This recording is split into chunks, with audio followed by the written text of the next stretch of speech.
Hello, friends. If this joke tickled your funny bone, don't forget to hit subscribe. It's an easy way to keep the humor flowing into your feed. Don't miss the last one. That is special joke for you. The pilot safely performs an emergency landing in water and tells the passengers to remain seated and to keep the doors closed, stating that in emergency situations, the aircraft is designed to stay afloat for 30 minutes, giving rescuers time to get to them.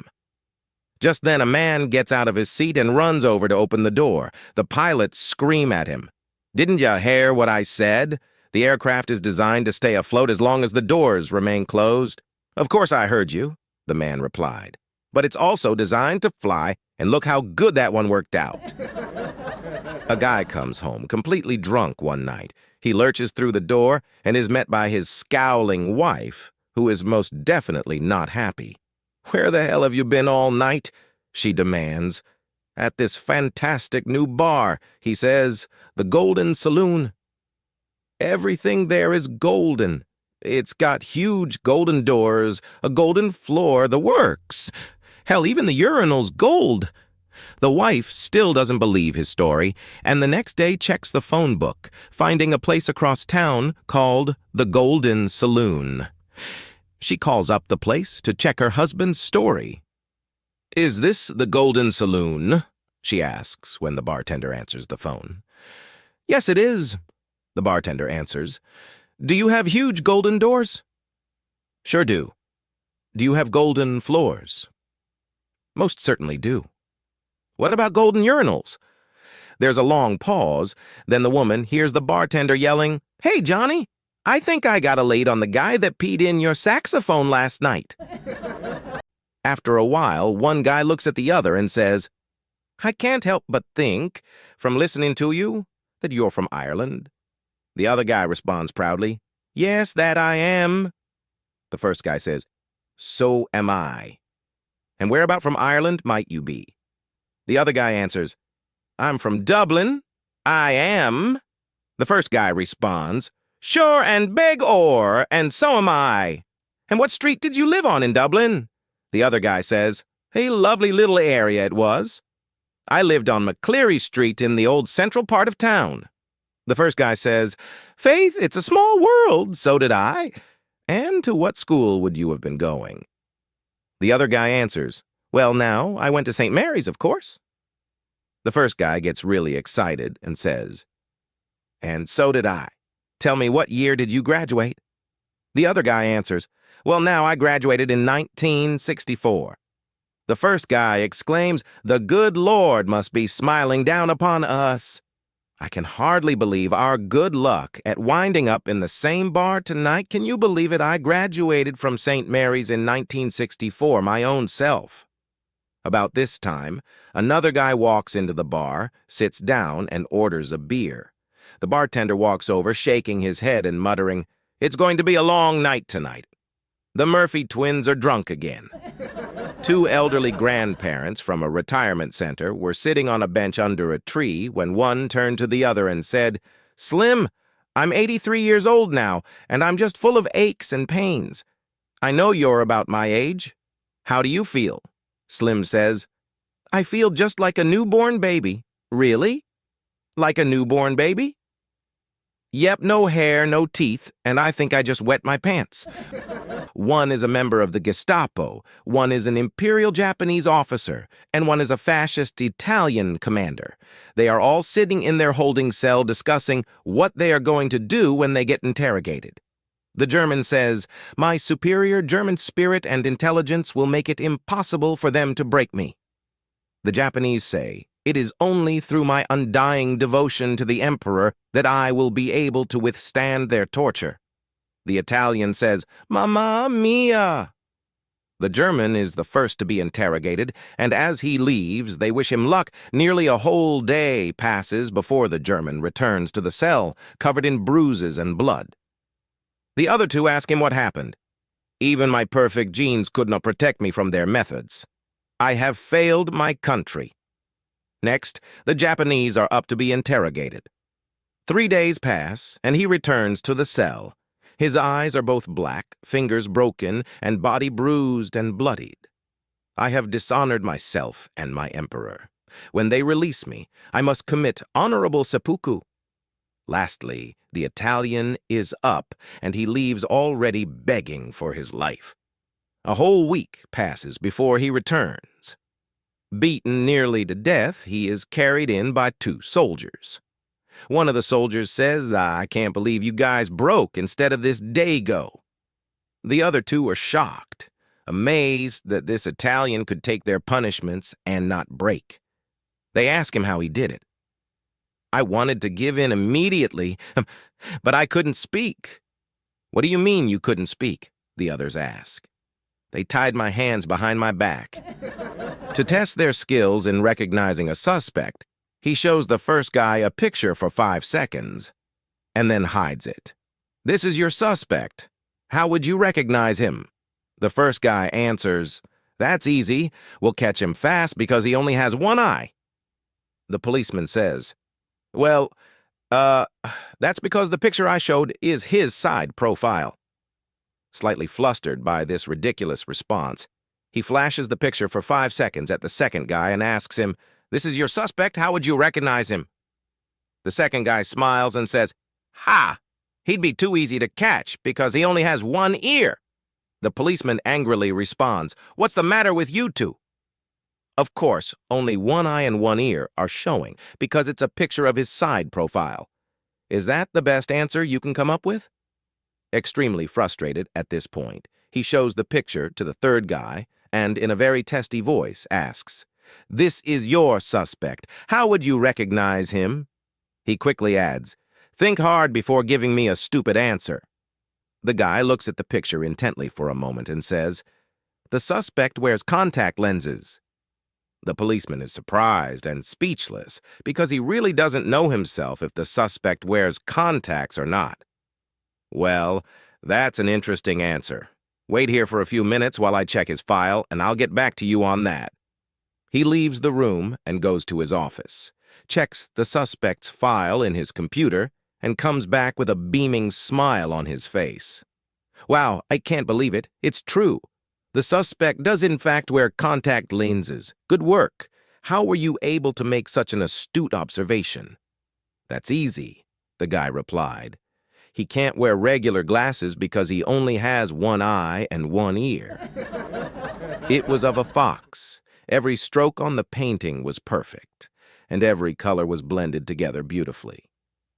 But as I analyzed the painting, I noticed that something didn't feel right, as if there was still something missing from it. And I was right. As soon as I caught it, I just couldn't unsee it. So I decided to head to the manager to warn them about the error in the artist's craft. "Hey, you take a look at that fox painting. The artist must be a legend." "Oh yeah, most favorite piece I've made. Its copies sell well." "Oh, I must say it does look absolutely magnificent, but I'm sure you realize what's wrong with it." "Ah, yes, an intentional design." "So you masterfully handcrafted this fox painting, intentionally painted the tail out, and still managed to sell enough copies even though it's an incomplete painting." The artist chuckled and nodded in agreement. My eyes widened, with the hands open and on my sides, and my lips mouthing the word in amazement. "How?" The artist shrugs and says, "It's just the detailing, man." He laughed at my cringe. I laughed at his burnt painting. Patty and his 2 good friends were sitting at a bar talking about their wives. "I think my wife is having an affair with the electrician," his first friend said, taking a swig of his beer. "How's that?" his other friend asked. "Well, the other day I came home and found wire cutters under our bed, and they weren't mine." The other men clapped him on his back and told him things would turn out fine. They ordered another round and kept drinking. After a while, the other friend said, "You know what? I think my wife is having an affair with the plumber." "Really? How's that?" the first friend asked. "Well, the other day I found a wrench under the bed, and it wasn't mine." "Man, that stinks," Patty and his friend said, and ordered another round of beer. After taking a sip, Patty said, "I think my wife is having an affair with a horse." Both his friends stared at him in utter disbelief. No, I'm serious, Patty said.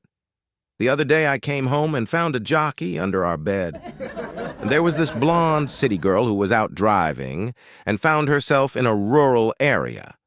She noted a farm animal standing next to a farmer and stopped the car to ask the farmer a question. "Sir," she inquired, "why doesn't this cow have any horns?" The farmer tool bent his head for a moment, then began in a patient tone. "Well, ma'am, cattle can do a powerful lot of damage with horns. Sometimes we keep 'em trimmed down with a hacksaw. Other times we can fix up the young gnus by putting a couple drops of acid where their horns would grow in, and that stops 'em cold. Still, there are some breeds of cattle that never grow horns. But the reason this cow doesn't have any horns, ma'am, is 'cause it's a horse." While riding my Harley the other day, I swerved to avoid hitting a deer, lost control, and landed in a ditch, severely banging my head. Dazed and confused, I crawled out of the ditch to the edge of the road when a shiny new convertible confused me with a very beautiful woman who asked, "Are you okay?" As I looked up, I noticed she was wearing a low-cut blouse with cleavage to die for. "I'm okay, I think," I replied as I pulled myself up to the side of the car to get a closer look. She said, "Get in, and I'll take you home so I can clean and bandage that nasty scrape on your head." "That's nice of you," I answered, "but I don't think my wife will like me doing that." "Oh, come now, I'm a nurse," she insisted. "I need to see if you have any more scrapes and then treat them properly." Well, she was really pretty and very persuasive. Being sort of shaken and weak, I agreed, but repeated, "I'm sure my wife won't like this." We arrived at her place, which was just a few miles away, and after a couple of cold beers and the bandaging, I thanked her and said, "I feel a lot better, but I know my wife is going to be really upset, so I'd better go now." "Don't be silly," she said with a smile while unbuttoning her blouse, exposing the most beautiful set I've ever seen. "Stay for a while. She won't know anything, by the way. Where is she?" "Still in the ditch with my bike, I guess." After having won many archery contests, the town champion went to the Zen master. "I am the best of all." He said I didn't study religion, never sought help from the monks, and succeeded in becoming the finest archer in the whole region. "I heard that for a time you were the best archer in the region, and I asked you, was it necessary to become a monk in order to learn to shoot?" "No," replied the Zen master. But the champion was not satisfied. He took an arrow, placed it in the bow, fired it, and hit a cherry which was very far away. It, smiling as if to say, "You might have saved your time, devoting yourself only to technique." And he said, "I doubt whether you could do that." Without looking in the least bit worried, the master went inside, fetched his bow, and began to walk towards a nearby mountain. On the way there was an abyss that could only be crossed by an old bridge made of rotting rope, and that was almost collapsing. The Zen master went to the middle of the bridge, took his bow, and placed an arrow in it. He then aimed at a tree on the far side of the precipitate and hit his target. "Now it is your turn," he kindly told the young man as he returned to firm ground. Terrified as he gazed down at the abyss below his feet, the young man went to the spot and fired, but his arrow veered wide of the mark. "That is why the discipline of meditation was worthwhile," concluded the master when the young man returned to him. "You may have great skill with the instrument you choose for your livelihood, but it is useless if you cannot command the mind that uses that instrument." The prosecutor called his first witness, an elderly grandma, to the stand. He walked up to her and asked, "Mrs. Williams, do you know who I am?" She answered, "Of course, I know who you are, Mr. Raleigh. I've known you since you were a little boy, and honestly, you're a disappointment. You lie, you cheat on your wife, you manipulate people and talk behind their backs. You think you're some kind of big shot, but if you had half a brain, you realize that you'll never amount to anything but a mediocre pencil pusher. Oh, I know who you are, all right." The prosecutor had his jaw on the floor. Shocked, and looking to deflect the attention, he pointed across the room and asked, "Mrs. Williams, do you know who the defense attorney is?" She replied, "Of course I do. I've known Mr. Carbuncle ever since he was a child. He's a lazy bigot who has a problem with alcohol abuse. He is unable to maintain a normal relationship with anyone and is one of the worst lawyers in the county. On top of that, he cheated on his wife with 3 different women, one of whom was your wife. Yes, I know exactly who he is." The defense attorney looked like he was about to have a stroke. The judge ordered the prosecutor and the defense attorney to approach and whispered to them in a low but frantic voice, "If any of you brats ask her if she knows who I am, then I'll put both of you behind bars for life." A young man buys a chicken farm out in the country. He doesn't know much about chickens, so he decides to go consult with some of the locals. He finds an old farmer and asks if he might be able to give him some pointers. The old farmer tells him, "Sure, meet me here at 6 a.m. tomorrow and I'll show you the ropes." The young man gets up and meets the old farmer the next morning and is surprised to find him waiting outside his chicken coop with a 3-piece suit on, including a top hat, cane, monocle, and even spats. The young man is baffled, but decides to play along and say nothing. They enter the chicken coops, and the young man is immediately attacked by a group of 20 to 30 chickens. They peck at his feet, fly up to claw at his face, and beat him over the head with their wings. After about 30 seconds of this, the young man runs off out of the coop. He turns around and sees the old farmer standing there calmly, not a chicken even paying him a second glance. The young man says, "That was crazy. They were all over me and they didn't even touch you." The old farmer says, "Lesson 1, young man. Whenever you deal with chickens, you've got to dress impeccably." A young man walks into a supermarket and buys a bar of soap, a toothbrush, toothpaste, a loaf of bread, a container of milk, 2 boxes of cereal, and a frozen dinner. The girl at the cash register looks at him and says, "Single, huh?" The man replies very sarcastically, "How did you guess?" She replies, "Because you're ugly." A Swedish truck driver once got stuck in a tunnel in Norway. Soon a Norwegian came by the tunnel and found out that the truck was wedged in with the load stuck against the ceiling. The Norwegian suggested that the Swede let the air out of the tires. The Swede looked angrily at him. "You moron! The truck is stuck up on top." On their wedding night, the bride shyly whispered to her husband, "I'm feeling a bit nervous." Her husband, trying to comfort her, said, "It's your first night. That's why." The bride shook her head and replied, "No, it's because it's the first time it's happening at night." An old man is met by his attorney and is told he is going to be audited. He rides to the IRS office with his attorney, and when he gets there, he begins to talk with the IRS agent. "Bet 2,000 I can bite my own eye." The IRS agent agrees to the bet, believing it an impossible task. The old man laughs, pulls out his glass eye, and bites it. The IRS agent is dumbfounded. The old man bets $3,000 he can bite his other eye. The IRS agent knows there's no way possible to do this, so he once more agrees. The old man cackles, pulls out his dentures, and bites his eye. The old man finally wagers, "I bet $20,000 I can stand on the far side of your desk, pee over the desk, and get it into your wastebasket without missing a single drop."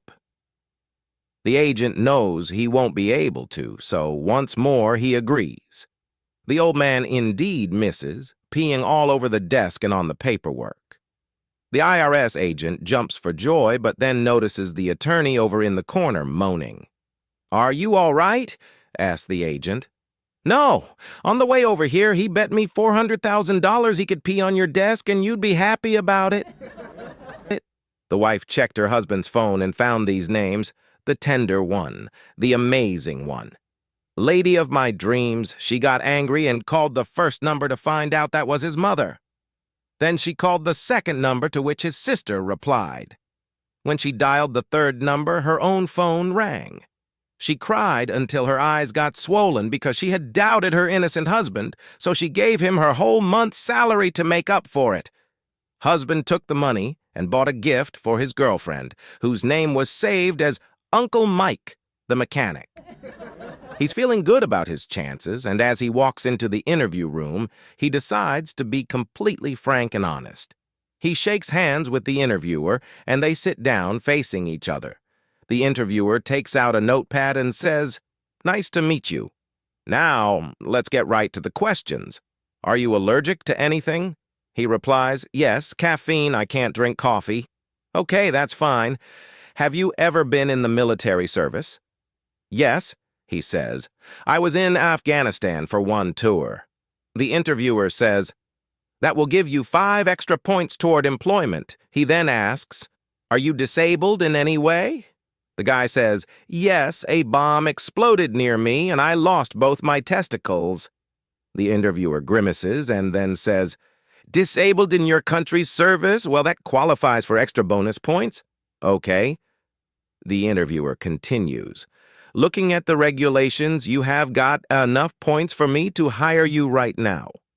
Our normal hours are from 8 a.m. to 4 p.m. You can start tomorrow at 10 a.m. and plan on starting at 10 a.m. every day." The guy is puzzled and asks, "If the work hours are from 8 a.m. to 4 p.m., why don't you want me here until 10 a.m.? "Well, this is a government job," the interviewer says. "For the first 2 hours, we just stand around drinking coffee and scratching our balls. No point in you coming in for that." This is why I didn't show up for work yesterday. I was cleaning out my wife's grandpa's cellar and found 12 bottles of his home-bottled grape wine under the steps. My wife told me to empty the contents of each and every bottle down the sink, or else I agreed to do the unpleasant task. I withdrew the cork from the first bottle and poured the contents down the sink, with the exception of one glass, which I drank. I extracted the cork from the second bottle, did likewise, and drank one glass just to check the taste to see if the old fellow knew his winemaking. He did. I then opened the third bottle and poured it, too, down the sink, but not until drinking one full glass to check the purity. It was very good I did this, also with the fourth bottle. One glass for myself and the rest down the sink. I pulled the bottle from the cork of the next and drank one sink out of it and threw the rest down the glass. I pulled the sink out of the next glass and poured the cork from the bottle, then corked the sink with the glass, bottled the drink, and drank the pour. When I had everything emptied, I steadied the house with one hand, counted the bottles, corks, glasses, and sinks with the other, which were 29, and as the house came by, I counted them again, and finally had all the houses in one bottle, which I drank. I felt so foolish that I couldn't go upstairs and congratulate my wife to tell her what a great winemaker her grandpa was. I will do that after climbing the basement steps the next time they come by. In a bustling neighborhood, a street vendor was loudly advertising an unbelievable offer. Sit down and eat as much as you want for life for just $7. The commotion quickly attracted the attention of many passers-by, including the mother-in-law of a local family. Curiosity piqued. She turned to her daughter-in-law and said, "This sounds like a fantastic deal. You should go check it out and see what's going on." The daughter-in-law, always eager to help, hurried over to the vendor with excitement. After a short while, she returned looking somewhat puzzled. The mother-in-law, eager to hear the details, asked, "So, what did you find out? Was it really as good as it sounded?" The daughter-in-law took a deep breath and replied, "Well, Mom, it turns out the offer isn't exactly what it seemed. The vendor is selling chairs." A husband and wife were in the midst of a particularly heated argument. The wife, exasperated by the constant bickering, said, "You know how much my voice bothers you. Well, I've decided you won't have to hear it at all anymore." The husband, taken aback and somewhat confused, asked, "Oh, are you planning on becoming mute?" With a determined look, the wife replied, No, I'm going to make you deaf. A boy and a girl were walking in the park, enjoying the lovely afternoon sun. As they strolled hand in hand, the boy gazed at the girl and said, "You know, you're incredibly beautiful." The girl smiled shyly and replied, "Thank you." "And you're quite handsome yourself." Just then, an elderly man who was sitting on a nearby bench overheard their conversation.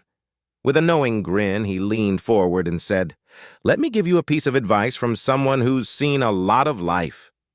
After your date, you might want to get your eyesight checked." One day, a man decided to take his wife to a park for a leisurely afternoon. The park was full of families and couples enjoying the sunny weather. As they strolled along the path, the wife noticed her husband glancing intently at a group of women nearby. Curious, she watched him as he seemed particularly interested in one woman who was chatting and laughing with her friends.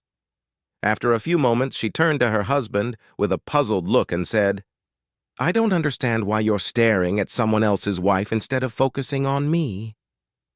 The husband, with a thoughtful expression, replied, "It's just how the world works. A man doesn't want to see his own mistakes. He prefers to notice someone else's." A blonde woman was flying on a plane for the first time and was visibly anxious. As soon as the plane's front tire lifted off the ground, she started shouting and arguing with the pilot. Passengers around her were puzzled and asked, "Why are you so upset?" The blonde, still flustered and pointing towards the cockpit, replied, "I was already scared out of my mind, and now this pilot is doing one-wheel stunts." A guy is reading his paper when his wife walks up behind him and smacks him on the back of the head with a frying pan. He asks, "What was that for?"